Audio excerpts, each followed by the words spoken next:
गुरुर्ब्रह्मा गुरुर्विष्णु गुरुर्देवो महेश्वरा गुरु साक्षात परब्रह्मा तस्मै श्री गुरुवे नमः। तस्मै श्री गुरुवे नमः। तस्मै श्री गुरुवे नमः। चलिए मिलके जयकारा लगाते हैं गुरुदेव जी का। बोलो समर्थ सदगुरुदेव संत श्री रामलाल जी सियाग की जय जय। बोलो शिव अवतारी महायोगी बाबा श्री गंगाई नाथ की जय। बोलो दशम अवतार कल की अवतार की जय। जय। बोलो सनातन धर्म की जय। जय। बोलो पलाना धाम की जय। जय। बोलो जामसर धाम की जय। जय। बोलो काजलवास धाम की जय। जय। जय श्री गुरुदेव, जय श्री दादा गुरुदेव, जय माँ आदिशक्ति, जय श्री जय गुरुदेव। श्री गुरुदेव। जय श्री दादा। जय श्री गुरुदेव। जय माँ। जय श्री दादा। जय माँ। जय मेरे प्यारे श्री गुरुदेव। जय हो आपकी जय हो। चलिए अब 7 बज गए हैं रोज़ की तरह, और 7 बजे गुरुदेव जी का, प्यारे गुरुदेव श्री रामलाल जी सियाग के सिद्ध योग की बात करते हैं, उनका सत्संग करते हैं। और आज तो मेरा मन इतना खुश है, इतना आनंद है। खुश, गुरुदेव कहते हैं खुशी अलग चीज़ है खुशी अलग चीज़ है, आनंद अलग चीज़ है। आनंद फील करना चाहिए। तो आज मन में इतना आनंद है। हाँ जी, कौन कौन बात कर रहा है? जय। हाँ संतोष पाटिल जी, क्या बात कर रहे हो आप? जय। जय।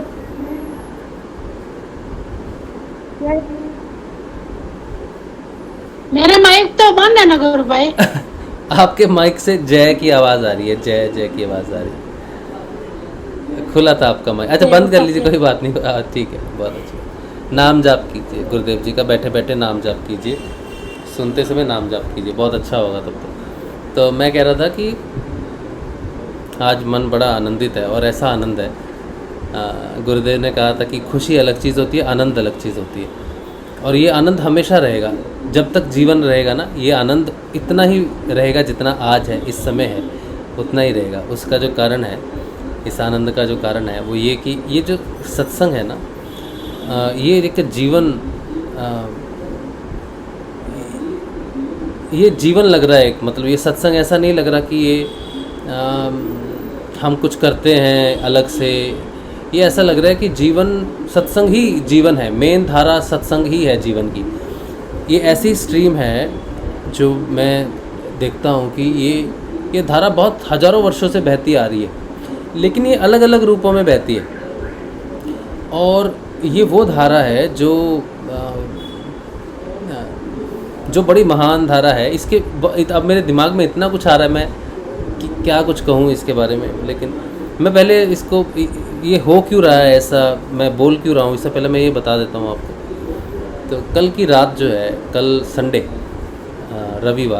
रविवार की सुबह से लेकर रविवार की रात और सोमवार के 11:05 तक एक तूफ़ान महसूस किया गुरु भाई ने, हमारे एक बहुत प्रिय गुरु भाई नरहरि भाई, बहुत ही प्यारे भोले भाले गुरु भाई हैं हमारे नरहरि भाई। उनके जीवन में एक ऐसा तूफ़ान आया, एक ऐसा ये समय उनके जीवन में आया जो इंसान, किसी भी इंसान को तोड़ देगा अच्छे से। मतलब इतनी बड़ी परीक्षा उनकी हुई है, उनके परिवार की हुई है।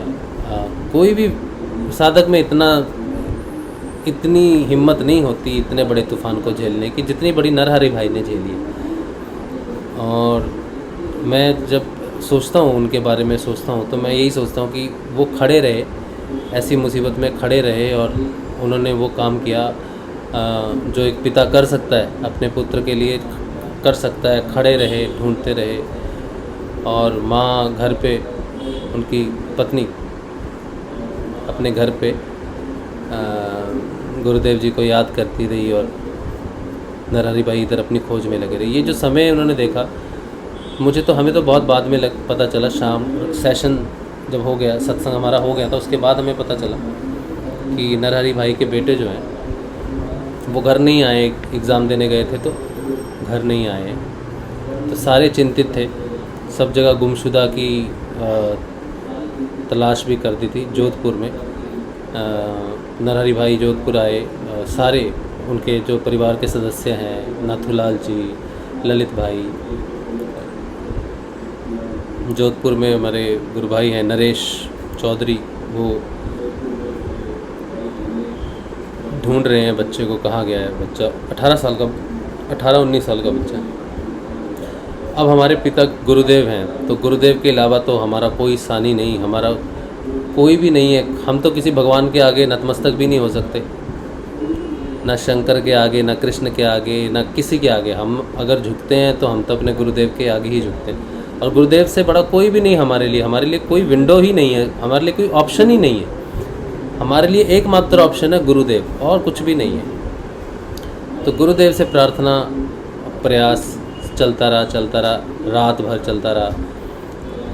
तो रात भर तक ध्यान करते रहे। कई साधकों ने नरहरि भाई के लिए प्रार्थनाएं उनके बच्चे के लिए की, हम सब ने की। एक सामूहिक प्रार्थना की, कोई एक विशेष व्यक्ति ने नहीं की, बल्कि सामूहिक प्रार्थना की। हालांकि हमारी प्रार्थनाएं तो उस समंदर में बूंद की तरह है जो नरहरि भाई ने प्रार्थना की होगी, जो उनके परिवार ने की होगी, जो बच्चे की माँ ने की होगी। इन माता और पिता के आगे हमारी प्रार्थनाएं समंदर में बूंद की तरह है, और कुछ नहीं है इससे ज़्यादा।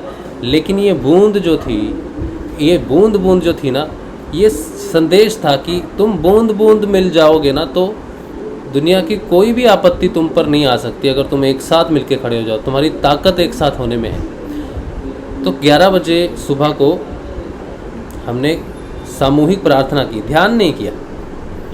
11 बजे से 11:05 तक सामूहिक प्रार्थना की सिर्फ, कि गुरुदेव हम पे कृपा करो, हम आपके बच्चे हैं और हम में से एक व्यथित है, पुत्र वियोग में है और बहुत हालत ख़राब है, और आपके सिवाय हमारा कोई भी नहीं है।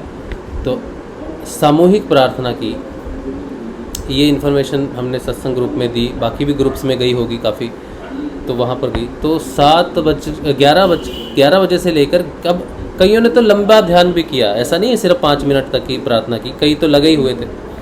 ठीक है, अब मैं किसी का नाम नहीं लेता, क्योंकि सब ने अपने हिसाब से अपना अपना फील किया, और बहुत साधकों ने इस घटना को महसूस भी किया। उन्होंने बताया भी कि उनको कैसा लग रहा था गुरु के प्रति, कि हमारा अपनी, ये कईयों ने अपनी वाणी में लिखा, उसको बताया अपनी फीलिंग्स को कि वो क्या फील कर रहे हैं। लेकिन मैं अभी वो फीलिंग्स नहीं ले रहा, मैं सिर्फ मुख्य बात कर रहा हूँ। जो संदेश मिला है हमें एकजुट होने का, वो ये कि 11 से 11:05 तक सब ने एक साथ सामूहिक प्रार्थना की थी। और 11:10 से पहले या 11:07 से पहले 11:05 ख़त्म हुए, और जैसे ही 11:06-07 हुए, तब हमें पता चल गया कि बेटा मिल गया, गुरु कृपा से ठीक ठाक है, बिल्कुल अच्छा है। पूरी रात उसने कैसे बताई पता नहीं, पूरा दिन कैसे बताया पता नहीं, लेकिन सुबह उसने खुद ही फ़ोन कर दिया। ये घटना हमारे जीवन में एक ऐसा इतिहास रचती है, एक ऐसा महत्वपूर्ण संदेश गुरुदेव की तरफ से आता है कि एकजुट हो जाओ, तब तुम्हारा कोई बाल बांका नहीं कर सकता, तुम्हारे साथ कोई भी ऐसी अप्रिय घटना नहीं हो सकती अगर तुम एक साथ मिलकर प्रार्थना करोगे तो ये गुरुदेव की तरफ से मैं इसीलिए बहुत आनंदित हूँ कि गुरुदेव हमें एक करना चाहते हैं। ये घटना के माध्यम से वो हमें बहुत बड़ा सबक देते हैं। हालांकि ये नरहरि भाई के लिए बहुत बड़ी उन्होंने जो वियोग सहा है, उसका कोई उसको हम समझ भी नहीं सकते, क्योंकि हमारा बेटा अगर बीमार भी हो जाए एक रात भर, उसको 104 या 105 टेम्परेचर हो जाए तो जान निकल जाती है। वो बच्चा तो पता नहीं कहाँ है, किस हालत में है। उन्होंने जो वियोग सहा है उसके मुकाबले तो कुछ भी नहीं। लेकिन ये जो संदेश हमें मिला है उनके परिवार के माध्यम से मिला है। कई बार एक ख़ास शिष्य को ही बनना पड़ता है माध्यम, किसी एक को तो माध्यम बनना ही पड़ता है शिक्षा देने के लिए। कभी कोई बनता है, कभी कोई बनता है। कोई ऐसा प्रश्न करता है तो 100 लोगों के आंसर मिल जाते हैं। तो कोई एक शिष्य किसी माध्यम के रूप में हम सबके लिए शिक्षा बन जाता है। तो शिक्षा ये हुई कि तुम एकजुट होकर प्रार्थना करो। एकजुट होकर प्रार्थना करने में बड़ी ताकत है। अगर हम में से कोई एक भाई या बहन किसी वजह से ऐसी प्रॉब्लम में फंस जाता है जहाँ पर उसके पास कोई चारा नहीं है। जिस तरह की प्रॉब्लम में फंसी, ये कोई व्यक्तिगत ऐसी प्रॉब्लम नहीं थी कि मैं बीमार हो गया हूँ, मेरे लिए प्रार्थना कर दो, या मेरा कोई काम नहीं बनना, मेरे लिए प्रार्थना कर दो। इस तरह की स्थिति नहीं थी। ये जो चुनौती थी, ये हमारे जीवन के आधार की चुनौती थी कि हम जिस आधार को पकड़ के चल रहे हैं वो आधार कितना मजबूत है, और वो आधार हमारे गुरुदेव है। ये हमारे विश्वास की बात थी। वो विश्वास नहीं टूटना चाहिए, और गुरुदेव ने वो साबित किया कि प्रार्थनाएं जो तुम मिल के करते हो, एक दूसरे को उठाने के लिए करते हो, सहायता के लिए मिल के करते हो, उसे वो सुनते हैं। तो प्रार्थनाओं का तब महत्व है जब उनमें आपकी किसी प्रकार की लालच नहीं है किसी के प्रति, या फिर आप फ्री हो बिल्कुल, आप सिर्फ मदद के हिसाब से हो, या आप फील करते हो, गुरुदेव की तरफ देखते हो, सहायता के लिए पुकार करते हो। जैसे कई युगों में होता है कि जब मानवता त्राही त्राही करती है तो भगवान ईश्वर को बुलाती है कि हम सब मानवों का उद्धार करो, आप जन्म लेके आओ और हमें दुखों से निकालो। बिल्कुल वैसी ही स्थिति थी ये सामूहिक प्रार्थना की। और यही वो सिचुएशन है जिसमें आगे आने वाले समय में जो मानवता डूब रही है, जो सनातन धर्म डूब रहा था, उसके लिए जो पुकार लगाई गई, जिसकी वजह से गुरुदेव नीचे आए हैं, ये वैसी ही स्थिति हमारे जीवन में आई और एकजुट होकर हमें हमारे गुरुदेव के एहसास को बता गई कि वो हैं और हर क्षण हमारी बात सुनते हैं, प्रार्थना सुनते हैं। हमें मजबूत होना चाहिए, हमें गुरुदेव के प्रति अपनी आत्मशक्ति को सशक्त करना चाहिए, वीक नहीं होना चाहिए कि मेरी एक अकेले की प्रार्थना गुरुदेव नहीं सुनेंगे। वो सब की सुनते हैं। अगर वो समूह में सुन रहे हैं तो वो खुश हैं कि मेरे एक बेटे के लिए मेरे हजारों बेटियां जो हैं वो प्रार्थना कर रहे हैं। ये मेरे बच्चों का, ये मेरा परिवार है जो एकजुट आ रहा है। ये कितनी खुशी, कितना आनंद गुरुदेव को देता होगा। और गुरुदेव ने वो झट से वो चीज़ पूरी कर दी, और उस आनंद को देख के वो हमें देख रहे हैं, हमारी सुरक्षा कर रहे हैं। इसको देख के बड़ा आनंद आज फील हो रहा है। इसीलिए मैंने कहा था कि आज बड़ा आनंद का दिन है। इस पे 1 मिनट में पानी पी लें।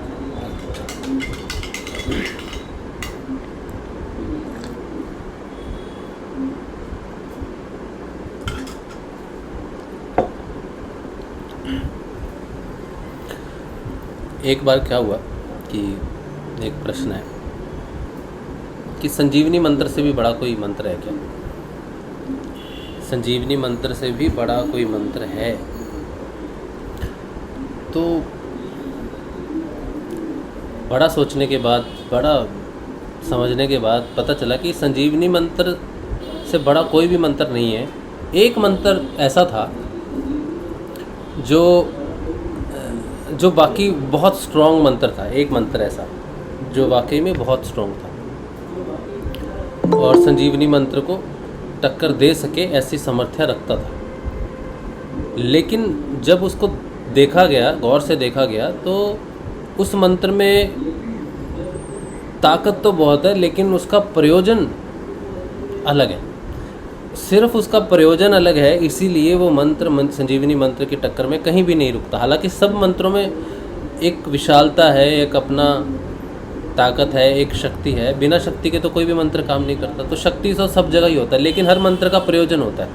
जैसे गायत्री मंत्र का प्रयोजन है कि आपके हृदय में वो प्रकाश आए, जो प्रकाश सारे समस्त संसार को प्रकाशित करता है। सूर्य नहीं, आपकी आत्मा का जो प्रकाश है वो प्रकाश, तो वो आत्मा की प्रकाश को, ज्ञान के प्रकाश को धारण करने के लिए गायत्री मंत्र है। तो वो आपको ज्ञान स्वरूप प्रकाश देता है, आपकी आत्मा का प्रकाश करता है। इसी तरह से महामृत्युंजय मंत्र है जो आपको बीमारियों से मुक्त रखता है। तो प्रयोजन है हर मंत्र का। तो एक मंत्र है संजीवनी मंत्र जो गुरुदेव ने हमें दिया। ये सबसे उत्तम मंत्र क्यों है उसकी बात, और दूसरा मंत्र जिसकी मैं बात कर रहा हूँ वो क्या है। संजीवनी मंत्र उत्तम इसलिए है कि संजीवनी मंत्र जब आप जीवित हो तो आप उस मंत्र को जपते हैं तो आपकी मृत्यु किसी रोग से नहीं होती।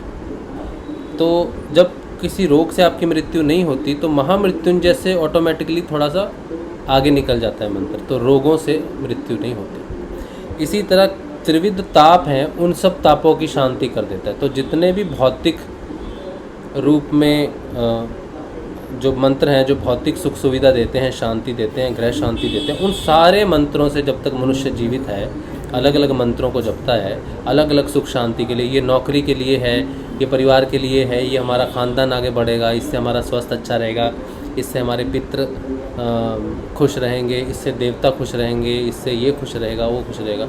तो जब तक हम जीवित हैं तो हमारे इर्द गिर्द ऐसे हजारों मंत्र हैं जिनसे अलग अलग मनोकामनाएं पूर्ण होती हैं, जो त्रिविध तापों में काम आते हैं हमें। संजीवनी मंत्र उन सारे मंत्रों के ऊपर उठ जाता है, क्योंकि वो त्रिविध तापों को शांत करता है।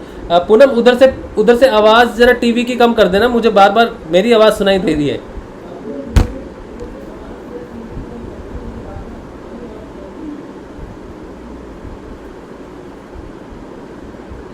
हाँ ठीक है, अच्छा हाँ ठीक है, वो मेरे को ही आ रही मेरी आवाज़। अच्छा, तो मैं क्या कह रहा था, हाँ, तो ये मंत्र वैसे त्रिविध तापों से ऊपर उठ गया, इसलिए किसी भी मंत्र जो जब तक हम जीवित हैं, उन मंत्रों से सबसे ऊपर का मंत्र हो गया संजीवनी मंत्र। ठीक है, तो इससे पता चल गया कि जितने भी मंत्र हमारे जीवन के रहते हुए हैं, उन मंत्रों से ऊपर संजीवनी मंत्र है। तो एक पार्ट तो क्लियर हो गया। अब आती है मृत्यु।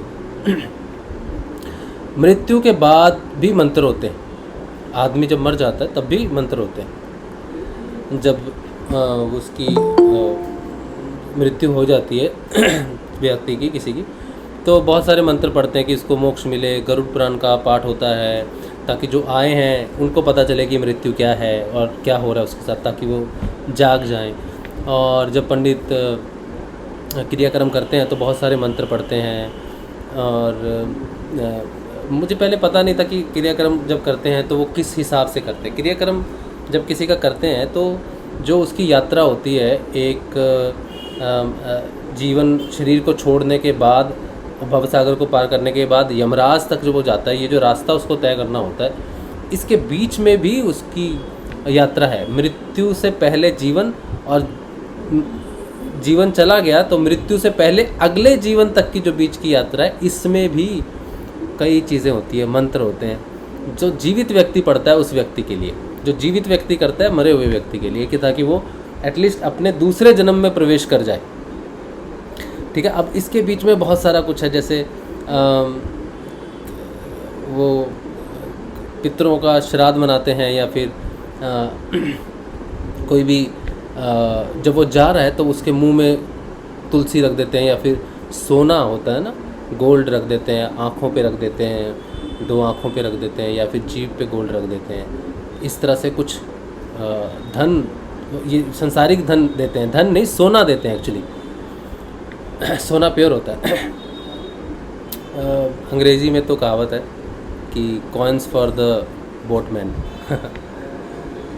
इसी तरह से वो जो भवसागर का जो नाविक है, जो भवसागर पार कराता है, उसके लिए दिया जाता है स्वर्ण, और मंत्र पढ़े जाते हैं ताकि वो नदी को पार कर जाए। तो वो वैतरणी नदी है क्या है, वो तो पंडित ही ज़्यादा जानते हैं, उतना डिटेल में तो मैं नहीं जाऊँगा।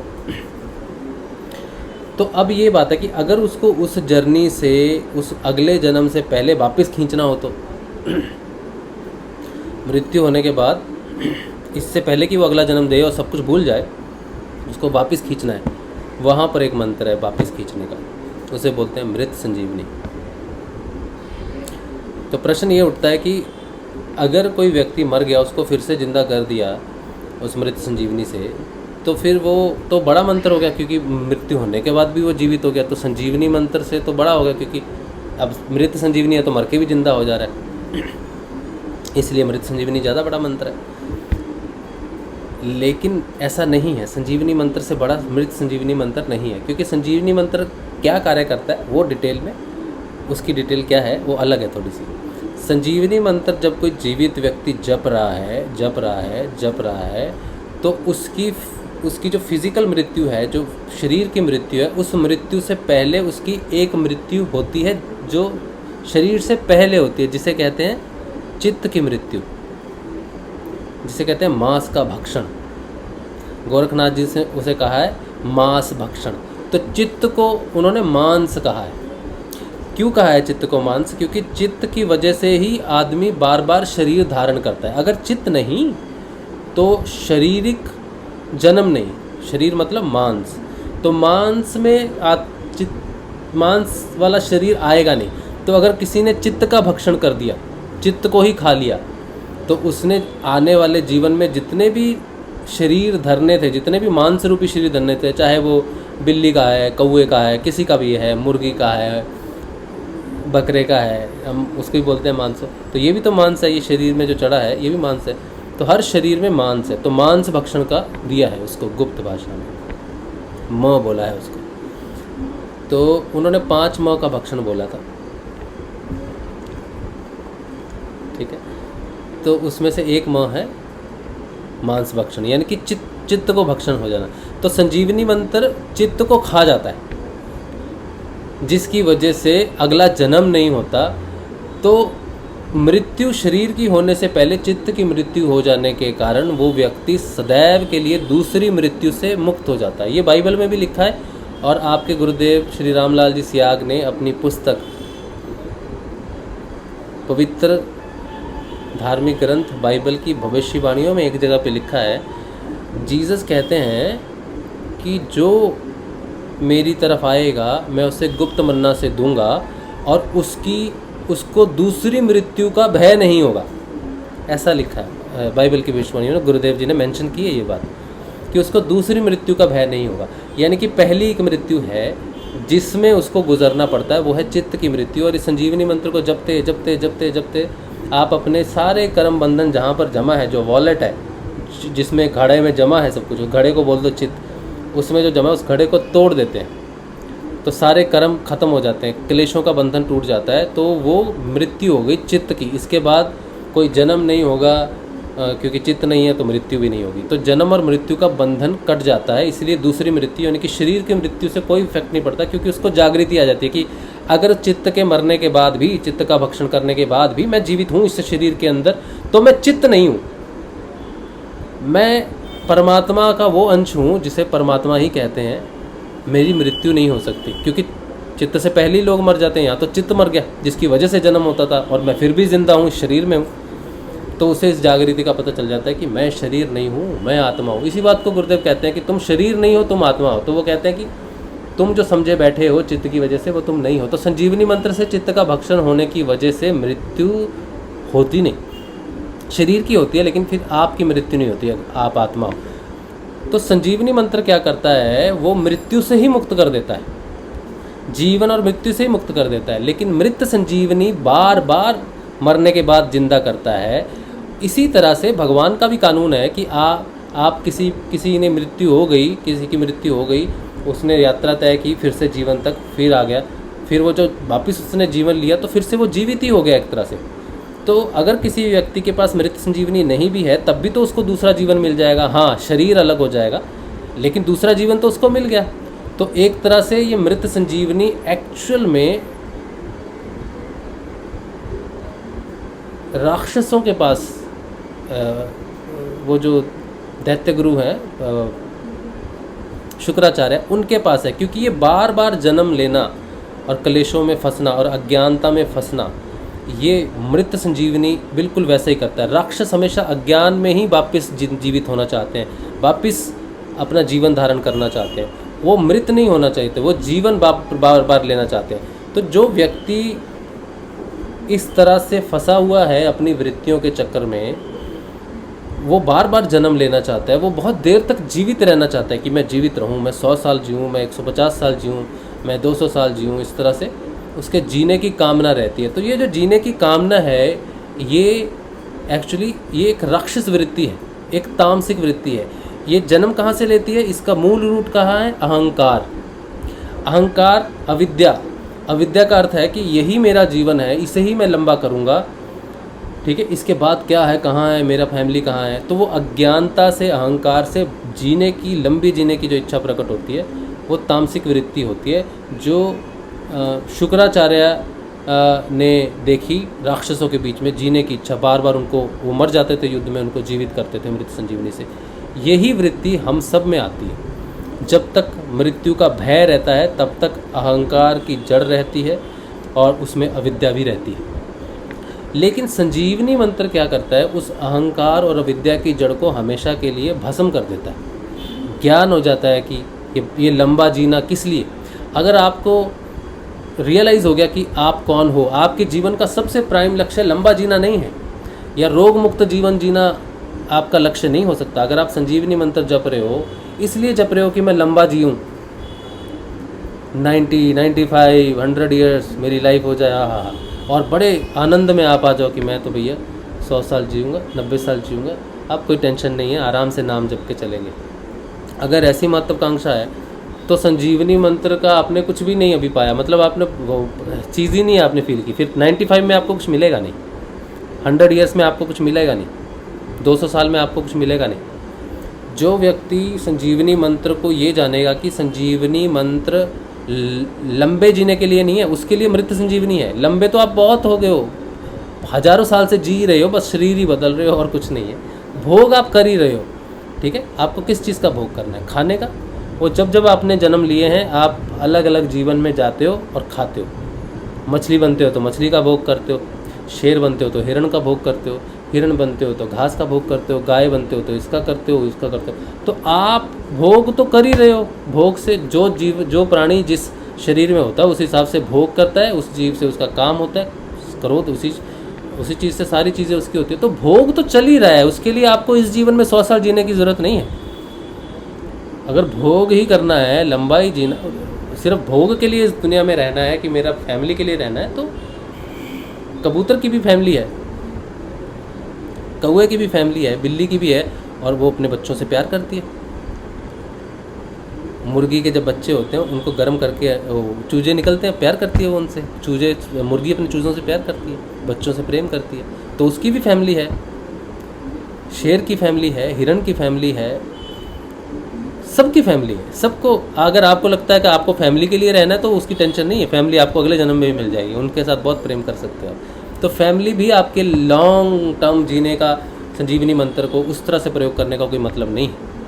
भोग के लिए भी नहीं है, फैमिली के लिए भी नहीं है, और निरोग रहने के लिए भी इसको आप संजीवनी मंत्र का प्रयोजन आपको नहीं है कि मुझे लंबा और निरोग जीवन जीना है इसीलिए मुझे संजीवनी मंत्र चाहिए, तो उसका भी प्रयोजन नहीं है। क्योंकि संजीवनी मंत्र का पर्पस आपके चित्त को भस्म करना है, ना कि आपको निरोग रख के लंबी उम्र दे के सारे भोग करवाने। हालांकि वो सब आपको इसलिए मिलेगा क्योंकि संजीवनी मंत्र जब चित्त का भस्म करेगा तो आपके त्रिविध ताप जब भस्म हो जाएंगे तो आप आनंद की स्थिति में जाओगे, आप मुक्त अवस्था में हो जाओगे। आप फैमिली के सुख भोग करते हुए नहीं जियोगे, बल्कि आप फैमिली के रहते हुए मुक्त अवस्था में आनंद भोग करोगे। तो संजीवनी मंत्र आपको सुख का भोग नहीं करवाता, आनंद देता है आपको, ठीक है। और आनंद का भोग नहीं होता, आनंद सर्वव्यापक है, हमेशा है, हर अवस्था में रहता है। फैमिली में हर अवस्था में आनंद रहता है। तो संजीवनी मंत्र क्या करता है? संजीवनी मंत्र आपको सारी चीज़ों से मुक्त करता हुआ मृत्यु के बाद वाली यात्रा से भी मुक्त कर देता है। मृत संजीवनी मृत्यु के बाद वापस जीवन में लाती है, और अगर वो मृत संजीवनी मंत्र ना भी हो तो वो दूसरे जन्म में आएगा, फिर दूसरे जन्म में आएगा, तो वो जन्म लेता रहेगा। मृत संजीवनी भी बार बार जन्म देती है, बस एक ही शरीर में देती रहती है बार बार, ताकि आपकी स्मृति बनी रहे, आपके कष्ट बने रहें, आपका वो सब बना रहे जिससे आप प्रेम करते हैं, जिसकी वजह से आप बंधे हुए हो, आप उसके साथ बंधे रहें। लेकिन मृत्यु आपको एटलीस्ट मुक्त कर देती है कि एटलीस्ट अब इन बंधनों से छुट के नए बंधनों में जाएगा, ठीक है, थोड़ी देर के लिए जाएगा, इसको भूल जाइए, बहुत हो गया। मृत संजीवनी उसको बढ़ा देती है, ज़्यादा मजबूत कर देती है मंत्रों को।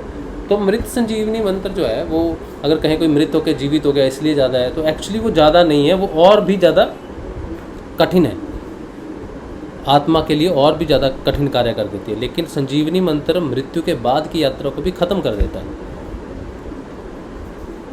और ये हमेशा के लिए जीवन और मृत्यु से मुक्त कर देता है। तो मृत संजीवनी या कोई भी दूसरा मंत्र है, चाहे महामृत्युंजय है, चाहे गायत्री मंत्र है, जीवित रहते हुए सब मंत्रों से उत्तम संजीवनी मंत्र है। और क्योंकि इसके बाद मृत्यु होती नहीं, शरीर की मृत्यु होती है, चित्त की मृत्यु हमेशा के लिए हो जाती है, इसलिए शरीर की एक बार मृत्यु होती है, तो मृत्यु के बंधन से और जन्म के बंधन से मुक्त कर देता है। इसलिए मृत्यु के बाद वाली बात ही नहीं है कुछ, वो तो जीते जी जान गया कि उसको कहाँ जाना है। शरीर छोड़ने से पहले उसे पता है कि मैंने यहाँ से निकल के कहाँ जाना है। तो उसको शरीर धारण करने की ज़रूरत नहीं है। चेतना उसमें आ चुकी है, अपनी आत्म रूप चेतना आ चुकी है। आत्मा जागृत होने का मतलब ही ये है कि आत्मा अपने आप को स्थापित कर ले कि मैं शरीर नहीं हूँ, मैं आत्मा हूँ। ये संजीवनी मंत्र का कार्य है, सारे क्लेशों को भस्म करता हुआ अपने आप को स्थापित कर लेता है आत्म रूप में। आप शरीर नहीं हो, आप आत्मा हो, ये रियलाइजेशन है संजीवनी मंत्र की। इसलिए आज तक जितने भी मंत्र आए हैं ये सबसे बड़ा है, इससे उच्च कोटि का मंत्र नहीं है। इससे बड़ा जो वरदान है वो मनुष्य जाति के लिए नहीं हो सकता। ये बात ऋषि अरविंदो ने कही थी। ऋषि अरविंदो ने अपने स्पीच में कहा कि मनुष्य जाति जितना बड़ा वरदान इस प्रभु से मांग सकती थी वो मैंने मांग लिया। अब आज के इस सेशन में, इस सत्संग में मुझे समझ में आता है कि ऋषि अरविंदो ने ऐसा क्यों कहा था कि जितना बड़ा वरदान मनुष्य जाति मांग सकती है मैंने मांग लिया, इससे बड़ा नहीं है। वो यही था, मृत संजीवनी को, उस संजीवनी मंत्र को इस धरा पे लाना और मनुष्य को सदैव के लिए मुक्त कर देना। पार्थिव शरीर को सारे संकटों से मुक्त करके, पूर्णता त्रिविध तापों से मुक्त करके उस शरीर का एहसास दिला देना कि एक त्रिविध तापों से मुक्त जीवन कैसा होता है, उसका महसूस करवा दिया है एक बार उस शरीर को कि इस शरीर में रहते हुए भी त्रिविध तापों से मुक्त रह के कैसे रहा जा सकता है। ये एक अनुभूति, चाहे वो 1 सेकंड की है। जिस दिन ये पार्थिव शरीर इनलाइटेड हो गया, सारी बीमारियों से मुक्त हो गया, तो प्रयोजन 1000 साल जीने का नहीं है। जैसे ऋषि अरविंदो का जो जीवन है, अब आप देखो कि उन्होंने भी शरीर त्यागा। 24 नवंबर 1926 को गुरुदेव के अवतरण के साथ उनको कृष्ण की सिद्धि हुई, तो उनका शरीर इनलाइटेड हुआ। उस समय त्रिविध तापों से मुक्त होने के बाद भी वो लंबे जीवन में प्रवेश नहीं किया उन्होंने कि मैं 1000 साल तक जीवन हूँ। तो अगर वो ऋषि जानते हैं वो क्या मांग रहे हैं और वो चीज़ मांग लेते हैं, फिर भी अपने लंबे जीवन को नहीं जीते और मनुष्य जाति को कहते हैं कि यही वो है। तो हम कहते हैं कि आपने मांगा, आपने पहले प्राप्त किया, गुरुदेव ने प्राप्त किया, तो आप क्यों लंबा जीवन नहीं जिए? आप भी तो 1000 साल जी सकते थे। परिभाषा सिर्फ यही है संजीवनी मंत्र की कि ये तुम्हें मुक्त करने आया है जीवन और मृत्यु से। अगर तुम जीवन की कामना करते हो 1000 साल की, तो अभी तक तुम में जीने की इच्छा बाकी है। जहाँ जीने की इच्छा बाकी है वहाँ अहंकार और अविद्या हमेशा रहता है। जहाँ पर जीना की इच्छा से व्यक्ति मुक्त होके जीता है वो त्रिविध तापों से मुक्त है। तो जो त्रिविध तापों से मुक्त हो गया उसे 1000 साल से, 50 साल से और 100 साल से फ़र्क नहीं पड़ता है, क्योंकि इच्छा जो है जीने की वो उसका बीज है। इच्छा बीज कहते हैं उसको। और त्रिविध तापों का नष्ट होना, चित्त का नष्ट होना, बीजों का नष्ट होना है, तो इच्छा खत्म हो जाती है। तो अगर हम ये एक्सपेक्ट करते हैं कि हम सारे रोगों से मुक्त होकर और हम ऐसा जीवन जिएंगे, डिवाइन जीवन जिएंगे जहाँ पर हम 1000 साल जिएंगे, उसकी भी ज़रूरत नहीं है। एक जो मानव का जीवन होता है कि वो पैदा हुआ, अपने माता पिता का प्रेम लिया, अपनी शिक्षा पूर्ण करता है, शादी करता है और इस संसार को आगे बढ़ाने में परिवार में आता है, और फिर एक समय के बाद वो वनप्रस्थ में जाता है, फिर उसके बाद वो परमात्मा में हमेशा के लिए विलीन हो जाता है। वो एक समय है, उसको 1000 साल भोग करने की ज़रूरत नहीं है। राजा 1000 साल भोग करते थे, ऋषि 1000 तपस्या करते थे, क्योंकि उनको 1000 साल चाहिए थे। तपस्या करने के लिए भी 1000 साल चाहिए थे और राजाओं को भोग करने के लिए चाहिए थे। यहाँ पे ना भोग है ना तपस्या है, कुछ भी नहीं है यहाँ। तो संजीवनी मंत्र का जाप है, तो सारे प्रयोजन तो पूरे हो गए। तो हमारे दृष्टिकोण में संजीवनी मंत्र का प्रयोजन क्लियर होना चाहिए कि मेरा संजीवनी मंत्र जो मुझे मिला है ये मुझे पूर्ण रूप से निरोग करेगा पहले तो, और उस जीवन का क्षण मात्र का भी मैंने अगर जी लिया, त्रिविध तापों से मुक्त जीवन एक क्षण का भी जी लिया, तो इस जीवन का, इस मनुष्य जीवन को धारण करने का संकल्प पूरा हो गया। वो एक क्षण जो होगा वो सारी वृत्तियों से मुक्त होगा। अब उसमें कोई लंबा जीवन जी के या भोग करने की कोई इच्छा नहीं है, क्योंकि वो मुक्त अवस्था है। तो मुक्त अवस्था में वो इस शरीर में क्यों रहेगा? वो सर्वव्यापकता में रहेगा। इसीलिए भगवान भी स्वयं जब जन्म लेते हैं, शरीर में आते हैं, सर्वव्यापकता होती है, वो गुणों से मुक्त होते हैं हमेशा। श्री राम चाहे तो कितने वर्षों तक और भी जिंदा रह सकते थे, लेकिन वो जल समाधि लिए उन्होंने। कृष्ण ने शरीर को छोड़ा, गुरुदेव आए, बाबा गंगाईनाथ ही ले लो, चलो सबसे नज़दीक बाबा गंगाईनाथ जी जो है। अब देखो वो त्रिविध तापों से मुक्त अवस्था में है ना, जीवन में, शरीर में है, मुक्त है, लेकिन फिर भी तो शरीर छोड़ दिया उन्होंने। तो त्रिविध तापों से मुक्त हुआ जीवन, दिव्य जीवन हमें लंबा जीने के लिए कोई ऐसा नहीं देता कि हमें बहुत लंबा जाना है। उसका अर्थ है कि हमने वो डिवाइन को महसूस कर लिया और उसके बाद हमें जीवन और मृत्यु से मुक्त होकर अपने परम लक्ष्य में, अपने दिव्य स्वरूप में वापस लौटना है, ईश्वर स्वरूप में वापस लौटना है।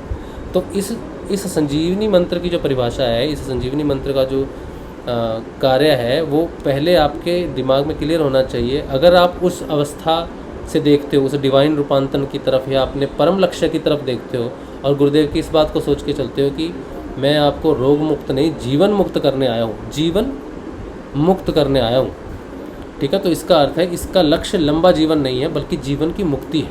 और जीवन की मुक्ति तब हो सकती है जब त्रिविध तापों से मुक्ति मिल जाए, चित्त नष्ट हो जाए और आप उस डिवाइन जीवन को जी लें और महसूस कर लें कि ये शरीर उच्चतम क्यों है, इस शरीर में ईश्वर कैसे निवास कर सकता है, क्यों इस शरीर में ही ईश्वर निवास करता है, ऐसा इस शरीर में क्या है जो इस शरीर को सिद्धियां प्राप्त होती हैं, या इस शरीर की जो डिवाइन होता है कि इस शरीर से आप कहीं भी कम्युनिकेट कर सकते हो। यहाँ से अमेरिका आप टेलीफोन से करते हो। सोचो एक व्यक्ति है दूसरी गैलेक्सी में बैठा है, उसके पास जाने के लिए आपको कई लाइट ईयर्स लग जाएंगे, लेकिन डिवाइन शरीर आपके पास होगा तो आपने यहाँ पर ध्यान किया तो आप इस लोक में हो, ना उस लोक में हो, ना इस गैलेक्सी में हो, ना उस गैलेक्सी में हो। कोई इस शरीर की सीमाएं जो हैं, इसकी सीमाओं से परे जाके आप वो चीज़ महसूस कर सकते हो। तो वो डिवाइन शरीर है, खुद नहीं जाएगा, खुद यहीं पे रहेगा, लेकिन आप इस, क्योंकि जा पिंडे सही ब्रह्मांडे, तो ब्रह्मांड में तो कई गैलेक्सियाँ हैं, तो मेरे शरीर में होनी चाहिए वो गैलेक्सियाँ। अगर मिल्की वे इधर है तो वाटरी वे इधर होना चाहिए गैलेक्सियों के तो नाम होंगे ना अलग अलग। तो मुझे इस गैलेक्सी से इस गैलेक्सी में संपर्क करना है तो मैं अपने शरीर में ही कर सकता हूँ। हाँ, शरीर की लिमिट क्या है कि शरीर वहाँ तक नहीं जा सकता, हालांकि इसी शरीर का रेप्लिका वहाँ पे हो सकता है। अपनी इच्छा से आप अपने शरीर को फिर से कर सकते हैं, जिसे निर्वाण काया बोलते हैं। निर्वाण काया से आप अपनी काया को फिर से निर्माण कर सकते हैं, वो भी है। जैसे महाअवतार बाबा जी हैं, लहड़ी महाशय हैं, ये सारे बाबा गंगाई नाथ जी हैं, ये निर्माण काया है। गुरुदेव हैं, निर्माण काया में है, कभी भी अपनी काया प्रवेश करके अपने शिष्य के सामने में आ सकते हैं। आपके गुरुदेव आपके सामने कभी भी प्रस्तुत हो सकते हैं। निर्माण काया अपनी काया का निर्माण कर सकते हैं। अमेरिका में एक साथ हजारों जगह पे, लाखों जगह पे प्रस्तुत हो सकते हैं। तो डिविनिटी है वो, तो आप उस डिविनिटी में जाओगे ना। इसीलिए ये मंत्र बहुत महत्वपूर्ण है। कोई मुझसे बहस करता है कि संजीवनी मंत्र कोई काम नहीं कर रहा, हमारा ध्यान नहीं लग रहा। पहले आप समझो कि संजीवनी मंत्र का पर्पस क्या है। ध्यान लगाने की ही सिर्फ तुमको इच्छा है, सिर्फ रोग मुक्त होने की इच्छा है, तो आपने अभी समझा नहीं कि संजीवनी मंत्र का कार्य क्या है। पहले इस मंत्र की प्रयोजन को समझना बहुत ज़रूरी है, और समझोगे आप तब जब आप गुरुदेव के जो सत्संग है, गुरुदेव जी को जो वाणी है, उसको आप बार बार सुनोगे तो तीन चार लाइनों में ही पूरा सोल्यूशन मिल जाता है। रोग मुक्त नहीं, जीवन मुक्त करने आया हूँ, तुम शरीर नहीं तुम आत्मा हो, तुमको तुमसे परिचय करवाने आया हूँ, तुम पूर्ण हो, तुमको इसका ज्ञान नहीं है। ये 4-5 लाइनों में ही गुरुदेव ने आपको डिवाइन दिव्य जीवन का इंट्रोडक्शन दे दिया, रूपांतरण का परिभाषा दे दिया, संजीवनी मंत्र की इंपॉर्टेंस दे दिया। ये मंत्र गुप्त है ऐसा महर्षि ने बोला। पता नहीं उन्होंने कितनी महत्वपूर्ण जानकारियाँ बस बैठे बैठे हंसते हंसते दे दी, लेकिन अगर आप उसको शोध करोगे, जानोगे, तो आपको पता चलेगा कि ये कितना डिवाइन चीज़ गुरुदेव ने आके दी। और जब आप में रूपांतरण आने लगेगा, जब आप में परिवर्तन आने लगेगा, तभी आप गुरुदेव के उस भाषा को समझ पाओगे कि क्यों इन्होंने इतने साधारण रूप में बोला है। क्योंकि कुछ पर्दा रखना होता है। कुछ लोग सिर्फ इस पर्दे में ही रह जाते हैं, तो ये साधारण सी बात बोल रहे हैं, ये तो आम सी बात बोल रहे हैं, इसमें क्या खासियत होती है, इसमें कुछ खासियत नहीं हो सकती। तो वो पर्दा हमेशा गुरु ने। जय गुरुदेव। जय गुरुदेव भगत भाई। राजश्री भाई। हाँ जी। राजश्री में कोई विशेष कार्य के लिए सेशन में आया हूँ। अच्छा। एक तो नरहरि भाई के कोई मैसेज मिला क्या? हाँ, उनका बेटा मिल गया ना? हाँ जी। चलो, तब गुरु कृपा हो गई। हाँ, रात को मैंने दिया था आपका नंबर। विशेष कार्य नहीं, बात हुई थी मेरी रात को। अच्छा। और राजश्री से उससे सुबह भी मेरी बात हुई। हाँ। प्रार्थना भी करी, काजलवास भी गया। हाँ जी। प्रार्थना भी करी। और चलो, और मैं अभी कोई विशेष कार्य के लिए आया हूँ। थोड़ी देर रुक जाओगे आप? श्योर, मेरा भी हो गया। मैं कोई बहुत ही विशेष कार्य के लिए आया हूँ। हाँ जी, बोलो। मैं गुरु के आदेश से आया हूँ और गुरु से प्रार्थना करता हूँ कि वो मेरे शरीर को अपना मायक बनाकर, यंत्र बनाकर काम करे, जिसके लिए मुझे आपके सेशन में लाए। हाँ जी, हाँ जी। पहले तो सारे गुरु भाइयों को मेरा प्रणाम और जय गुरुदेव। सब गुरु भाइयों को मेरा प्रणाम और जय गुरुदेव। जय गुरुदेव। सब जने जय बोलो गुरुदेव जय गुरुदेव। जय गुरुदेव। जय गुरुदेव। जय गुरुदेव। आप हमारी तरफ से सभी का आपको भी भैया हाँ जी जी, जैसे आप बोलने भी दो भगत भाई को। जय गुरु। हाँ भगत भाई बोलो आप। हाँ जी, देखो मैं क्या मैं जब बोलना चाहता हूँ तब मैं नहीं रहता, इसीलिए मुझे पता नहीं कब क्या बोलना है कब रुकना है। ये आपका ही है, मेरे बस आपका की ही बात नहीं मंच है। आप बस शुरू कीजिए, हम सुन रहे हैं बस आप। इसलिए मुझे माफ कर दिया करो, क्योंकि पता नहीं कब मेरी स्पीड पकड़ती है, कब कम होती है, कब गुरुदेव क्या बुलवाते हैं, पता नहीं। आप चलो अपनी स्पीड तो पे। मैं इस अहंकार में नहीं हूँ कि मैं बोलता हूँ। चलो मैं अभी बता रहा हूँ कि देखो बहुत सारे फोन और कॉल्स आ रहे हैं और बहुत गुरु भाई परेशान भी है, सवाल भी है। अच्छे गुरु भाई के फोन आ रहे हैं, बहुत लंबे समय से जुड़े गुरु भाई के फोन आ रहे हैं। काफी गुरु भाई में भ्रांति है। तो ये जो सेशन है आज विशेष होने वाला है, ऑन रिकॉर्ड होने वाला है और इस संसार में आने वाले और नए गुरु भाइयों के लिए एक सबक होगा और एक मार्गदर्शक होगा। तो मैं गुरुदेव से प्रार्थना करूं कि आप जो भी सत्य है वो मेरे भीतर से प्रकट करें। आप सर्वव्यापी और गढ़ के वासी है, तो मेरी प्रार्थना सुने। तो मैं सबसे पहले भ्रांति के ऊपर बोलूंगा, जो ज्यादातर भ्रांति लोगों में फैली हुई है। पहली भ्रांति तो यह है कि लोग ये कह रहे हैं कि तस्वीर बाहर फेंक दो, गुरुदेव ने मूर्ति पूजा का विरोध किया है, गुरुदेव ने वो क्या है। तो मैं तुम सब लोगों को ये कह दूं कि सबसे पहले तो गुरुदेव की स्पीच सुन लो। गुरुदेव ने अपनी रिकॉर्डेड स्पीच में कहीं किसी प्रकार का विरोध नहीं किया है। किसी भी प्रकार की चीज को छोड़ने के लिए ये रिकॉर्ड कर लो और दिमाग में बिठा दो, और कोई गुरुदेव पूछे तो उसका जवाब भी दो। क्योंकि बहुत कुछ सोशल मीडिया पे गुरुदेव का विरोध हो रहा है, गुरुदेव के बारे में अनसेंट लिखा जा रहा है और काफी कुछ गलत मैसेज क्रिएट करने की कोशिश कर रहे हैं ये लोग। और हमारा दायित्व तो बनता है गुरु के शिष्य होने के नाते कि हम उनकी मानसिकता के इस कचरे को निकाल कर फेंके। तो किसी प्रकार का गुरुदेव ने किसी प्रकार की रिस्ट्रिक्शंस नहीं लगाई है। गुरुदेव ने स्पष्ट शब्दों में कहा कि मैं किसी प्रकार का प्रतिबंध नहीं लगाता। तुम किसी और गुरु को कर बैठे हो, कोई दिक्कत नहीं, उसकी पूजा करो, सेवा करो, उसको मानो, जो भी तुम क्रियाकलाप करते रहते हो भौतिक जीवन में अब धर्म को लेकर, वो करते रहो। दूसरी, गुरुदेव ने किसी प्रकार की मूर्ति पूजा का खंडन नहीं किया। उल्टा तो गुरुदेव ने तो स्वयं ने कहा है मैं कृष्ण उपासक हूँ।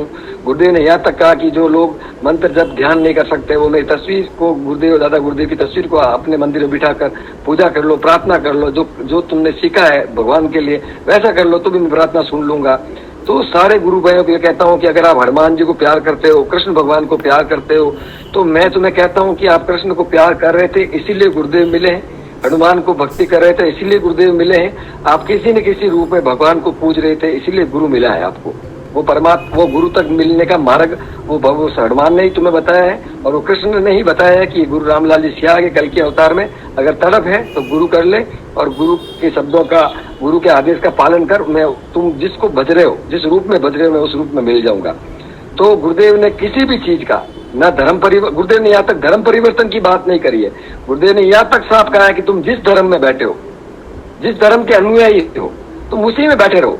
और गुरुदेव ने कभी भी धर्म परिवर्तन की बात नहीं करी। गुरुदेव ने साफ कहा है कि हिंदू धर्म परिवर्तन की बात नहीं करता, ये तो मानव के परिवर्तन की बात करता है।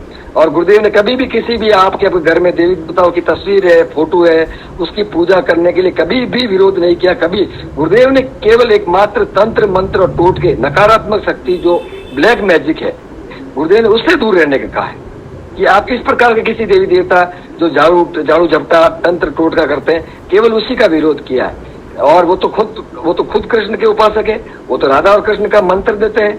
उन्होंने तो खुद ने एक स्पीच लिखी है, एक डायरी लिखी है जिसमें हनुमान के बारे में जिक्र किया है कि हनुमान का भक्ति करने वाला भी बच जाएगा और वो मेरे तक पहुंच जाएगा। तो कहीं पर भी अगर आपके अंदर शंका समाधान है तो कुछ भी छोड़ने की जरूरत नहीं है। गुरुदेव ने कुछ भी छोड़ने की जरूरत नहीं है, आपको छोड़ना नहीं है, आपको पकड़ना है। गुरुदेव ने कहा कि इस मंत्र को पकड़ना है और गुरु करना है। उन्होंने गुरु के महत्व को समझाया और इस मंत्र को समझाया।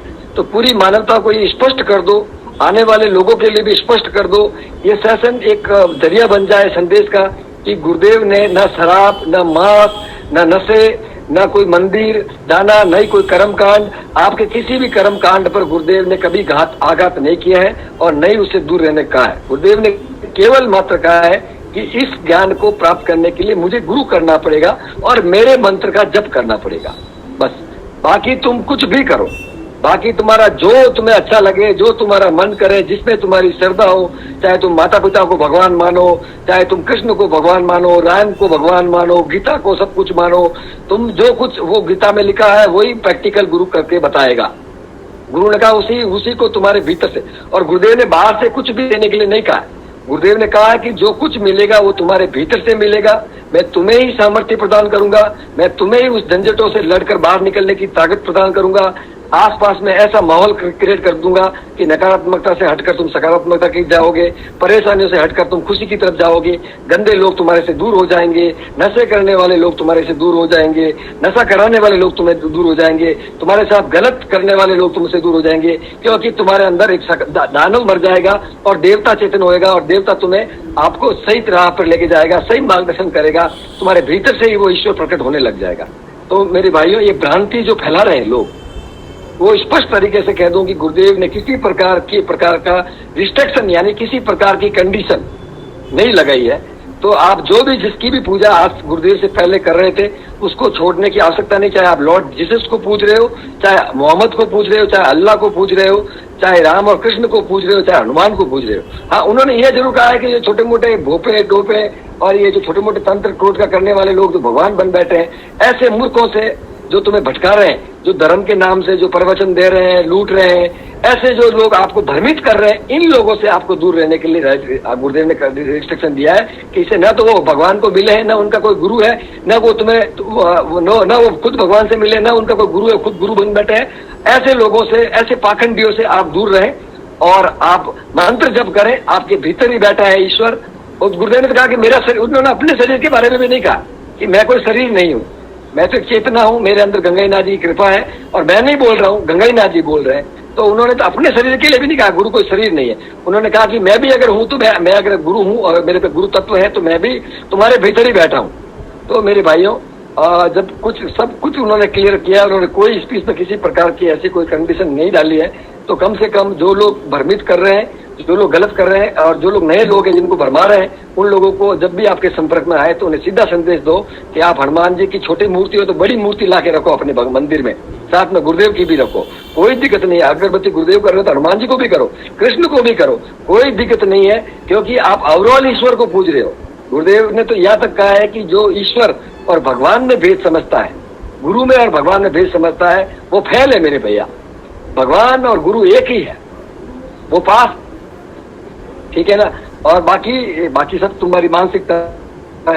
एक तो मेरी बात ये, दूसरी जो बात है जो मैं आपको विशेष तौर पे कहना चाहता हूँ कि आप सब लोग, जितने भी लोग गुरुदेव से जुड़े हैं, जितने भी गुरुदेव के प्रचारक के कार्यकर्ता है, और जितने भी लोग गुरुदेव से जुड़े हैं, कोई परेशान है, कोई दिक्कत में है, या कोई दिक्कत आ रही है, या गुरुदेव से जिज्ञासा कर बैठे हैं, तो मैं आपको स्पष्ट कह देता हूँ कि अब समय बदल चुका है मेरे भाइयों।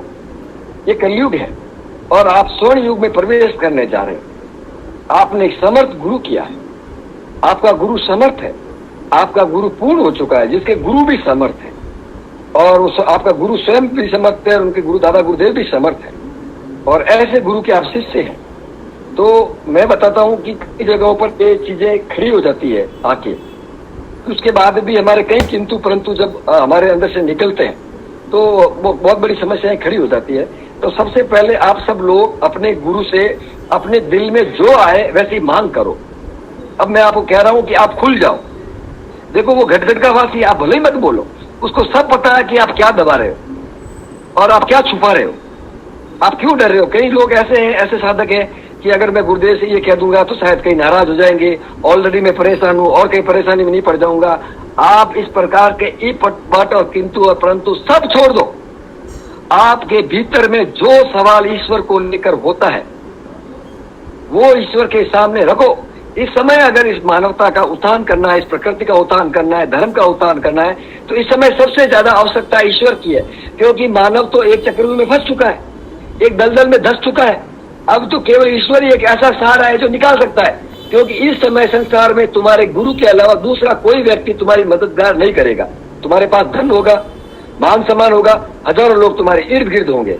जैसे ही तुम्हारा पतन शुरू हो जाएगा, जैसे ही तुम्हारा नुकसान शुरू हो जाएगा, वैसे ही लोग तुम्हारे से मुंह मोड़ने लग जाएंगे और आपके कपड़े भी बहरी हो जाएंगे और आपके अपने भी आपके दुश्मन बनने लग जाएंगे और आपका स्वाभिमान को ठेस पहुंचाएंगे। तो आपके पास ठेस कौन बचता है? आपका गुरु बचता है। तो आपने अपने जीवन में गुरु किया, तो क्या गुरु सिर्फ कोई देखने के लिए किया है, सिर्फ मानने के लिए किया है, या मन को शांति देने के लिए किया है कि हाँ मैं भगवान से जुड़ा हुआ हूं? नहीं मेरे भाई, गुरु केवल इसके लिए नहीं है। गुरु परिवर्तन लाता है, गुरु बदलाव लाता है, तभी तो वो गुरु है। गुरुदेव ने कहा कि गुरु को ठोक के करो, गुरु को बजा के करो, गुरु को देख के करो और गुरु की परीक्षा लो। तुम अपने गुरु की परीक्षा लो। तुम्हारा गुरु अगर समर्थ होगा तो तुम्हें समस्याओं से निकालेगा, लड़ने की ताकत देगा, तुम्हारे को सामर्थ्य प्रदान करेगा। तो मेरे भाइयों, सब एक निष्ठ प्रार्थना करके स्वयं के लिए भी और मानवता के भी, धरती माता के लिए भी, संसार के लिए भी, आने वाली पीढ़ी के लिए भी, अपने बच्चों के लिए भी, सबके लिए प्रार्थना करो। और जहां जहां तुम्हारे संकोच है, जिस जिस चीज को तुम दबा रहे हो उसको अपने भीतर से उठाओ। जब तक तुम दबे रहोगे कुछ नहीं होने वाला। जैसे मैं खुल गया भाई, मैंने कहा कि अब क्या होगा, क्या तो मेरा पतन होगा, क्या मेरा उत्थान होगा? हाँ मेरी मर्यादा है, मैं जानता हूँ मेरा गुरु मेरा पिता है, वही मेरा मालिक है, वही मेरा परमेश्वर है, वही मेरी सांस है, वही मेरी धड़कन है, वही मेरा प्राण है, वही मेरा शरीर है। अब मान चुका हूँ, लेकिन अब मेरा चक्रव्यूह तो जो मेरे सामने खड़ा है, मैं जिसमें फंसा हुआ हूँ, जिस दलदल में फंसा हुआ हूँ, मुझे आगे बढ़ना है, भगवान को जानना है, संसार के लिए मार्गदर्शन बनना है, गुरु का कार्य करना है, गुरु की सेवा करनी है। मेरे अंदर तड़प तो वो है, लेकिन परिस्थितियों ने मुझे घेर रखा है। अगर मुझे मेरा गुरु नहीं निकालेगा तो भाई मैं कैसे काम करूंगा, कैसे बताऊंगा? जब मेरी समस्या का समाधान नहीं होगा, मेरी शंका का समाधान नहीं होगा, मेरे सवालों का जवाब मेरे भीतर से प्रकट नहीं होगा, तो फिर मैं अपने गुरु की बात संसार में कैसे करूंगा?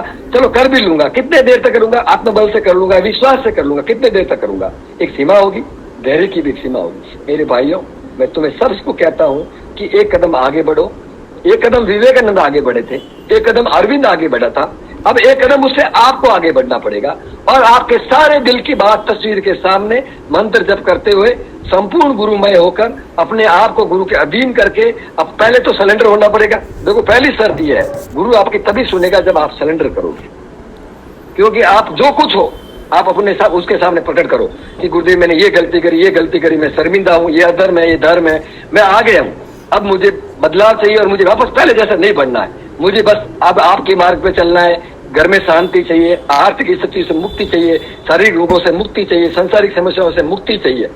और उसके बाद जब तू सब कुछ ठीक करेगा तो फिर मेरा जीवन तो आपका दिया हुआ है। दलदल से तो मुझे आपने निकाला, खड्डे में से मुझे आपने निकाला, मेरी मददगार तो आप हो। तो फिर मैं आपका काम करूंगा, आपके लोगों के साथ मिलकर ही, आपके जो काम कर रहे हैं उन कार्यकर्ताओं के साथ मिलकर मैं अपना जो भी तन मन जन जो भी तुमने मुझे दिया है, मैं अपने सामर्थ्य जो तुमने प्रदान किया उसके सामर्थ्य से मैं आगे बढ़ूंगा। तो मेरे भाइयों, खुल जाओ, खुलने का समय आ गया है, डरने की जरूरत नहीं है। तुम्हारा गुरु इस बात से प्रसन्न होगा, क्रोध नहीं करेगा। आप लड़ाई करो, आप लड़ना पड़ेगा आपको गुरु से। अगर वो देने में देर कर रहा है, अगर वो देने में समय लगा रहा है, अगर वो देने में, या तो फिर आपके गुरु विश्वास नहीं है आपको कि आपके गुरु के पास वो सामर्थ्य नहीं है जो आप मांग रहे हो। जब आपको एक छोटी चीज नहीं दे सकेगा, छोटी मोटी समस्याओं का समाधान नहीं पड़ेगा, तो मुक्ति तो बहुत बड़ी बात होगी ना मेरे भाई। जब तुम्हें दलदली से नहीं निकालेगा, जब तुम समस्याओं से मुक्ति नहीं होंगे, तो आगे की बात करना तो तुम्हारे लिए भी मूर्खता है, प्रचार करना तुम्हारे लिए भी मूर्खता है। तो जितने भी लोग जुड़ रहे हो उन्हें भी कहो कि तुम्हारे अंदर जो भी चिंता है, हाँ सरेंडर हो जाओ, अपनी गलती को स्वीकार करो, आगे से नहीं करने का वादा करो कि प्रभु मैं आगे से ऐसी गलती नहीं करूंगा। और उसके बाद उससे जो चाहिए, जो संतुष्टि चाहिए, जो शांति चाहिए, लेकिन वो धर्म संगत होनी चाहिए, ये ध्यान रखना चाहिए। आधार्मिक संगत नहीं, धर्म संगत मांग होनी चाहिए, जो वाजिब मांग होनी चाहिए, जो आवश्यक मांग है, जो आपकी आराधना में रोड़े अटका रही है, जो आपके आगे बढ़ने में परेशानी क्रिएट कर रही है, जो आपके इर्द गिर्द मंडरा रही है, जो आपको परेशान कर रही है, विचलित कर रही है और आपको दोराहे पे खड़ा करके रखी है, उससे मुक्ति की प्रार्थना करो आप सब लोग, तो आपकी समस्याओं का समाधान होगा। ये मैं नहीं कह रहा भाई, मैं एक भक्त बोल रहा है, एक दास बोल रहा है। एक भगवान से एक भक्त अगर नहीं मांगेगा, अगर अपना दर्द नहीं सुनाएगा, तो वो कैसे प्रकट होगा?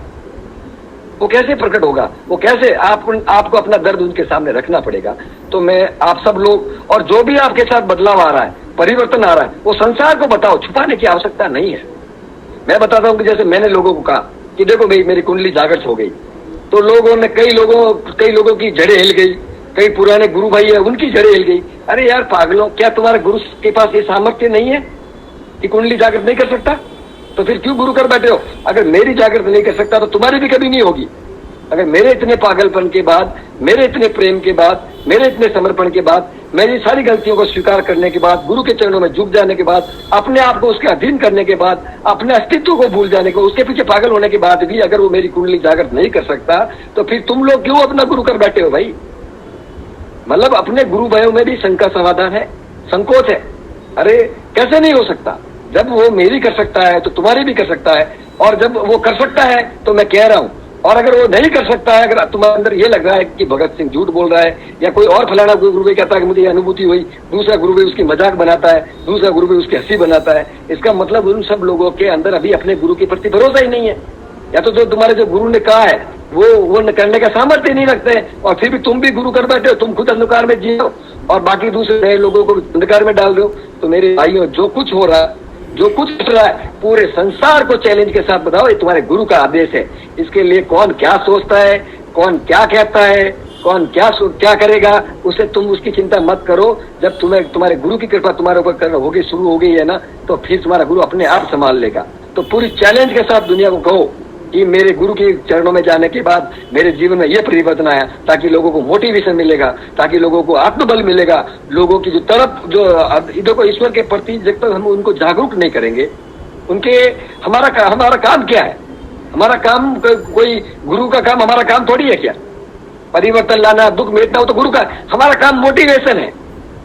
हमारा काम इस संसार में प्रचार का मतलब क्या है कि हमारे गुरु की पावर का साक्षात्कार कर लोगों को करवाना है कि देखो भाई मैं जुड़ा, मेरे अंदर ये परिवर्तन आया, मुझे ये रोग था, मेरे लीवर खराब था, मेरा ठीक कर दिया, मेरे ये समस्या थी, ये ठीक कर दी। तो ये लोगों से मोटिवेशन बनता है, इसे मोटिवेशन बनता है। और जब मेरा बदलाव आया है तो लोगों को लगता है कि बदलाव बोलता है मेरे भाई, बकवास करने से कुछ नहीं होने वाला। तुम्हारे अंदर जो बदलाव आ रहा है, वो बदलाव मानवता में परिवर्तन लाएगा, वो गुरु के प्रति जिज्ञासा बढ़ाएगा, गुरु के सामर्थ्य को बढ़ाएगा, गुरु पर विश्वास को बढ़ाएगा, और आपका भी उत्थान होगा, और बेचारा जो सुन रहा है आपकी बात, वो गुरु के प्रति आकर्षित होगा, गुरु का ध्यान करेगा और आपका अनुसरण करेगा। देखो भाई, एक चीज ध्यान रखना है कि गुरु रामलाल शाह के जितने भी प्रचारक है, आप तय कर लो कि दुनिया आपको अनुसरण करेगी, आप उनके मार्गदर्शक हो। इसलिए भूल कर भी ऐसी कोई गलती नहीं करना कि जिसका गलत मैसेज मानवता को जाए या नए भक्तों और साधकों को जाए। आपने जब धर्म के मार्ग पर आ गए हो तो आपने भीतर के बदलाव, अपनी गंदगी को दूर करने के लिए भी ईश्वर से प्रार्थना करो, स्वयं को भी प्रयास करना पड़ेगा। विवेकानंद ने कहा कि बिना प्रयास कोई सफलता हासिल नहीं होती। अगर आपको क्रिकेट का प्लेयर बनना है तो आपको नेट प्रैक्टिस करनी पड़ेगी। अगर आपको कबड्डी का प्लेयर बनना है तो छोटे स्तर पर, गांव के स्तर पर आपको कबड्डी के प्लेयर की प्रैक्टिस करनी पड़ेगी। उसी प्रकार आपका परमात्मा का प्राप्ति के मार्ग पर आप निकल चुके हो तो आपको प्रयास करना ही पड़ेगा। परमात्मा पर आपको प्रयास में सफलता मिलेगी। कोई चमत्कार नहीं होगा कि आप घर बैठे वो आ गएगा और आपको ब्रह्मांड के सारे चमत्कार आपके सामने कर देगा। नहीं, आपको प्रयास करना ही पड़ेगा। प्रयास से ही सफलता प्रदान होगी। बिना प्रयास करोगे तो खाना पकेगा, प्रयास करोगे तो ठंडा पानी, मटके में पानी भरोगे तो पानी ठंडा होगा, फिर पी पाओगे। वैसे ही इस घड़े में, शरीर रूपी घड़े में भी हमें प्रयास करना पड़ेगा। परमात्मा के प्रति जिज्ञासा प्रकट करनी पड़ेगी, श्रद्धा प्रकट करनी पड़ेगी, प्रार्थना करनी पड़ेगी, उसको पुकारना पड़ेगा, उसे लड़ना पड़ेगा, उसके दूसरों के लिए भी लड़ना पड़ेगा। और गुरु भाइयों के लिए, जैसे आजकल नरहरि का फोन आया, रात को 11:30 बजे फोन आया, मैं मंत्र जप में था, ध्यान में था, उसका फोन आया मैं रोया गुरुदेव के पास जाके, एक गुरुदेव क्यों परीक्षा ले रहा है, ये गुरु भाई है, ये समर्पित गुरु भाई है, परीक्षा इतनी कड़ी परीक्षा मत ले। एक गुरुदेव, हम सबकी प्रार्थना, मैंने और गुरु भाई को जो मेरे प्रेमी थे, मैंने फोन किया, कादरवास गया, प्रार्थना करी, गुरुदेव के सामने रोया कि गुरुदेव मुझे शाम तक सही समाचार देना। मैंने माँ से प्रार्थना करी। तो देखो, एक बात है, हमारी सबकी प्रार्थना सुनी और अभी रात्रि के मुंह से सुना हूं कि वो आ गया। तो मेरे भाइयों, हम सब दूसरों के लिए भी करो, खुद के लिए भी करो, क्योंकि इस समय मानवता दोहराए पे खड़ी है, मानवता संघर्ष पे खड़ी है। इस समय इस दुनिया में दानव जागृत है और इस दुनिया में कोई किसी का नहीं है। सारे रिश्ते नाते सब जुटे हो चुके हैं मेरे भाई। अगर आदमी के पास अगर धन है, इस समय रुपया राम हो गया है, जब तक उसके आसपास में सब लोग घूमते हैं मेरे भाई, जिसको समझते ठीक है पूरी दुनिया उसके पास है, और जब भी उसके थोड़ा कुछ अनबैलेंस होता है तो औकात सबके सामने आ जाती है, कोई किसी का नहीं है। और ईश्वर एक ऐसा है जो निस्वार्थ भाव से आपकी रक्षा करता है, सिर्फ आपका प्रेम देखता है, वो आपसे प्रेम चाहता है मेरे भाई। आपको तड़पने की आवश्यकता नहीं है। गुरुदेव ने आपको सारे बंधनों से मुक्त कर दिया, आपको उपवास करने की जरूरत नहीं, भटकने की जरूरत नहीं, आपको सिर फोड़ने की जरूरत नहीं, आपको हटियो करने की जरूरत नहीं। वो केवल आपको तस्वीर के सामने बैठो, प्रेम करो, पुकारो, मंत्र जप करो, उससे बात करो। वो आपके प्रेम को और उसके प्रति और आपके प्रति लगाव का तराजू लेके बैठा है। जिस दिन आपका लगाव उसके प्रति झुकाव हो गया, उस दिन उसका झुकाव भी आपके अंदर हो जाएगा, क्योंकि जैसे ही आप उसकी तरफ बढ़ोगे वैसे ही वो आपके भीतर से, आपके अंदर से प्रकट हो जाएगा। तो मैं आपको यही सब कहना चाहता था, हाथ जोड़ के मेरी बातों को गहराई से ले, गुरु का प्रचार करें और ये जो भ्रांतियां हैं इसको खत्म करें। और मैं और भी प्रार्थना करूंगा कि प्रार्थना करें ईश्वर से कि सारे गुरु भाई एक छत्र के नीचे आए। जिनके अंदर भी वाद विवाद है, जो भी एक दूसरे को गिराने में चढ़ाने में लगे हैं, मैं कहता हूँ कि हे गुरुदेव सबको सद्बुद्धि दे।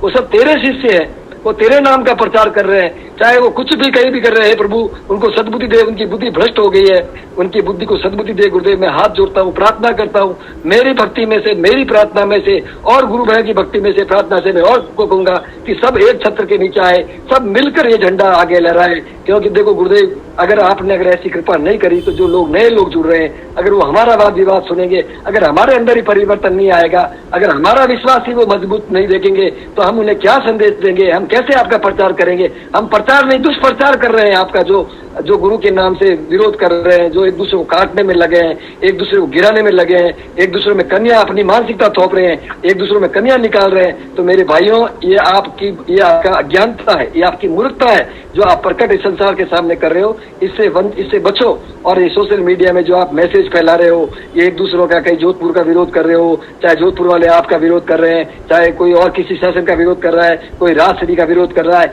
ये सारी आप क्या कर रहे हो? आप अपने गुरु का अनादर कर रहे हो, आप धर्म का अनादर कर रहे हो। आप एक तरफ तो धर्म की प्रचार की बात कर रहे हो, गुरु की महिमा का गुणगान कर रहे हो, और दूसरी तरफ आपकी मानसिकता संसार के सामने थोप रहे हो। मेरे भाई शांत हो जाओ, वो ईश्वर देख रहा है, उसका डंडा गिरेगा, वो न्याय कर देगा।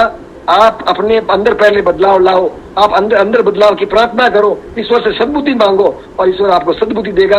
आप क्या कर रहे हो? आप इस मूर्खता और अज्ञानता को छोड़ो। अब परमात्मा की संपूर्ण शक्ति ईश्वर के ऊपर इस मानवता पे काम कर रही है। वो मानवता का उत्थान चाहता है, वो आपके भला चाहता है, और आप स्वयं अपने पतन का मार्ग मत खोलो। सब गुरु भाइयों से, सबके लिए प्रार्थना करो। अपना कोई दुश्मन नहीं है, अपना गुरु भाई से बढ़कर आदरणीय कोई नहीं। वो सब पूजनीय है जिसका गुरु रामलाल जी सियाग है, वो सब आदरणीय, सब दिव्य आत्मा है हमारे लिए। मैं किसी का नाम नहीं लेता, लेकिन मैं ये जरूर कहता हूँ, ये देखकर बड़ा दुख होता है कि जो कब कोई फेसबुक पे कोई अनसेंट लिखता है, कोई गुरु भाई एक दूसरे गुरु भाई का विरोध करता है, एक दूसरे भाई गुरु भाई में कमी लग। अरे यार, आप आंख बंद कर लो, अवरोल आप ये देखो कि तेरे गुरु का प्रचार हो रहा है क्या? बस तेरे गुरु की वाहवाही हो रही है क्या? बस ये मैसेज का ध्यान रखो कि क्या तुम्हारे इस एक सेंटेंस से, एक मैसेज से क्या तुम्हारे गुरु का अनादर होगा? क्या तुम्हारे धर्म का अनादर होगा? क्या तुम्हारी मानसिकता प्रकट हो रही है जिससे गलत मैसेज आएगा? कम से कम उस पर तो गौर करो कि मैं किसका अनादर कर रहा हूँ, मैं किसके बारे में बात कर रहा हूँ, और मैं कैसी मानसिकता को संसार के सामने थोप रहा हूँ। तो मेरा एक बहुत जरूरी, मेरे अंदर जो तड़प थी, मैंने राष्ट्रीय के माध्यम से आप सब लोगों से विनती करके मैंने प्रार्थना करी। और बाकी मैं गुरुदेव से प्रार्थना करता हूँ सबसे पहले कि हम सबको सद्बुद्धि दे, सबको एक छत्र के नीचे लेके आए, हम सब मिलकर इस संसार में गुरुदेव का झंडा उठाए। और संसार में जो गुरुदेव ने कहा कि पूरे विश्व में कहो, तो सारे हम सब लोग मिलकर विश्व में कहें। किसी एक व्यक्ति का एकाधिकार नहीं है, किसी एक देश का एकाधिकार नहीं है, कोई एकाधिकार नहीं है, किसी भगत सिंह का, किसी राजश्री का और किसी का भी नहीं है। हम सब गुरु के लिए समान है, गुरु की संतान सब समान है मेरे भाइयों। तो मैं ये कहना चाहता हूँ, मेरा हाथ जोड़कर सबसे यही निवेदन राजश्री, जय गुरुदेव, बस इतना ही कहूँगा। जय श्री गुरुदेव। अच्छा भगत भाई, सब लोग आ रहे हैं, मैं भी आ रहा हूँ काजलवास, फैमिली के साथ आ रहा हूँ 12 तारीख को, 13 तारीख को आ रहे हैं। तो वहाँ पर जब जो आ रहे हैं, मतलब जितने भी शिष्य आ रहे हैं गुरुदेव के, तो एक ने प्रश्न पूछा था कि अगर वो आते हैं तो रुकने के लिए तो वही गुरुदेव का जी का जो आश्रम है वही एक है, और खाने का जो उन्होंने पूछा था। राजश्री मैंने संस्था में व्यवस्था, फैमिली वाले आएंगे ना, फैमिली वाले राजश्री, हाँ, तो वो आचार्य भिक्षु समाधि स्थल में कमरे बुक करवा दूं मैं। अच्छा। तो मैंने बात कर ली है। अच्छा। तो कोई फैमिली वाला बेचारा कोई आएगा अच्छे कोई, तो उनको अगर काजलवास में रहने की प्रॉब्लम होगी तो संस्था में 15-20 कमरे बुक करवा दूंगा मैं।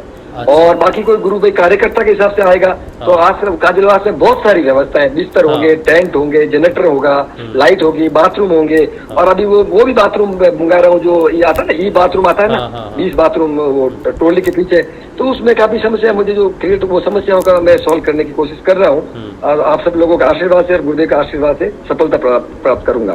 ठीक है।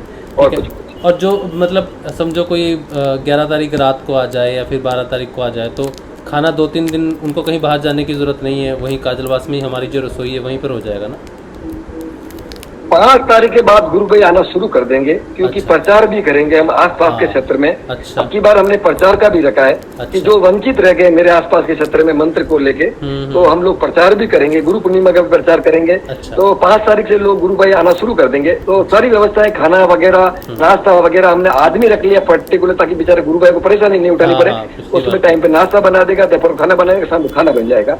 और तो सारी व्यवस्थाएं कर ली है मेरे भाई साहब, बाकी सब आप लोगों का आने का इंतजार है और कुछ। ठीक है। और काजलवास में जो लोग भी अपना सहयोग करना चाहते हैं धन के माध्यम से, क्योंकि प्रचार बड़ा होता है, उसमें खर्चा आता है, हमेशा खर्चा आता है, जो भी सहयोग करना चाहते हैं उनके। एक बात और है, मारवाड़ जंक्शन तक कोई आता है ना, मारवाड़ जंक्शन तक तो मैंने गाड़ी फ्री लगा दी है। अच्छा। मारवाड़ जंक्शन ट्रेन की सुविधा बहुत अच्छी है, सोजत और मारवाड़ जंक्शन। अच्छा। तो सोजत मारवाड़ जंक्शन भी 25 किलोमीटर, सोजत भी 25 किलोमीटर है। हाँ। तो दोनों जगह अपनी गाड़ी की व्यवस्था होगी, उस पर बैनर लगा होगा, फ्री होगी व्यवस्था। तो कोई मारवाड़ उतरेगा तो गाड़ी वहां लगी रहेगी, 4-5 गुरु भाई को साथ में लेके वो ट्रेन के साथ आ जाएगा। तो गाड़ी की व्यवस्था भी काजलवास तक कर रखी है। डिंगोर चौराहे कोई आ जाता है तो डिंगोर चौराहे में भी अपनी गाड़ी की व्यवस्था कर रखी है। यानी अब की बार मैंने गुरु भाइयों के रहने की, आने जाने की सारी व्यवस्थाओं पर विशेष ध्यान दिया है। और 5 तारीख के बाद 13 तारीख तक, 14 तक, 15 तारीख तक खाना रहना करना गुरु भाई गुरु बहन के लिए विशेष व्यवस्था कर रखी है। बाकी और कुछ पूछना है तो पूछ। हाँ ठीक है, बस इतना ही था। तो जो भी आ रहे हैं उनको फ़ोन नंबर है, और जो भी अपना सहयोग करना चाहते हैं, ये जो सेशन चल रहा है इसके डिस्क्रिप्शन में मैं सेशन ख़त्म होने के बाद भगत भाई का डिटेल डाल दूंगा, उनका फ़ोन नंबर डाल दूंगा।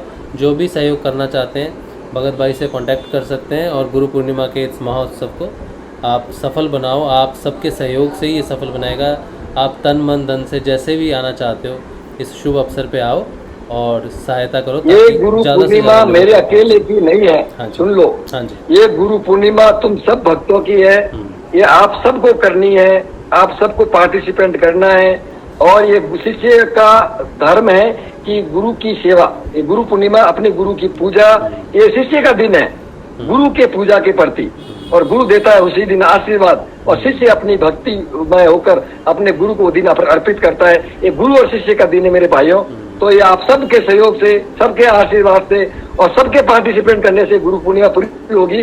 अकेले भगत सिंह से नहीं होगी, समझ लेना मैं क्या कहना चाह रहा हूँ। जय गुरुदेव। हाँ जी बिल्कुल। तो आप सहयोग कीजिए, मैं डिटेल्स आपको दे दूंगा। किसी को डिटेल्स चाहिए तो वीडियो की डिस्क्रिप्शंस में रहेगा। पिछले जो 3 वीडियो हुए हैं उनकी डिस्क्रिप्शन में भी मिल जाएगा आपको। और जब तक गुरु पूर्णिमा का उत्सव आता है तब तक मैं डिस्क्रिप्शन में डालता रहूँगा। आप सहयोग करें ताकि ये महोत्सव ज़्यादा से ज़्यादा लोगों को जोड़ने में हम लोग कामयाब हो सके। ज़्यादा से ज़्यादा लोगों तक गुरुदेव का जो है प्रसार पहुँचे, उनको हम तस्वीरें बांट सकें, और ये पूर्णिमा पे ज़्यादा से ज़्यादा हम गुरु भाइयों को अपने परिवार में शामिल कर सकें। चलिए, तो अब आज का जो सत्संग है गुरुदेव के श्री चरणों में रखते हैं। कल सुबह मिलेंगे हम लोग सुबह के ध्यान में, सुबह 6:30 बजे। जय श्री गुरुदेव, जय श्री गुरुदेव, जय श्री गुरुदेव, जय श्री गुरुदेव, जय श्री गुरुदेव, जय श्री गुरुदेव, जय श्री गुरुदेव। जय श्री गुरुदेव।